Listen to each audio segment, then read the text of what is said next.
To leave the European Union. Not all people, but some people have particularly pointed to the position of Norway, saying that is a good outcome. I would guide very strongly against that. Norway actually pays as much per head to the EU as we do. They actually take twice as many per head migrants as we do in this country, but of course they have no seat at the table, no ability to negotiate.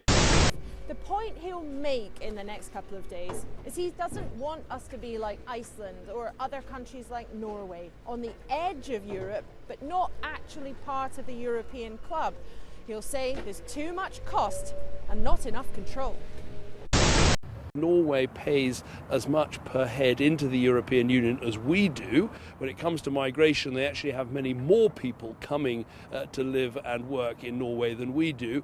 And yet, while they pay, they don't get a say. They don't have a seat round the table. They don't have a chance to influence the debate and get things done in Europe in the way that we do. So it's not a good option for Britain. Back in October 2015, David Cameron stood up in Iceland during a summit of Northern European leaders, and he decided to single out the Norway option in order to discredit it as a viable route for Brexit. Question: why was it that David Cameron was in such a hurry to discredit the Norway option? What did he have to gain?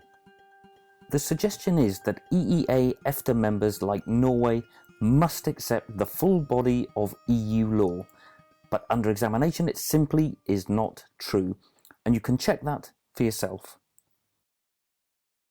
Under EEA, Efta have incorporated just over 5,000 laws, from 23,000 EU laws that are in effect.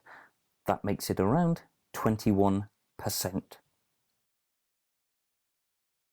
Consider the fact that out of those laws, the majority are actually created in global bodies like the WTO, the ILO, and Codex, to name but a few, and not purely made within the EU itself.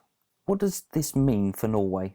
Well, as they're not EU members, they retain their seat at these global bodies and can have a veto. They've already had their say over these laws and regulations.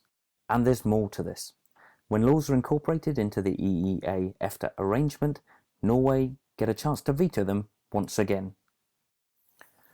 For the UK, at global tables our voice is just one of 28. And if membership of the EU continues to grow, that's only going to shrink even more.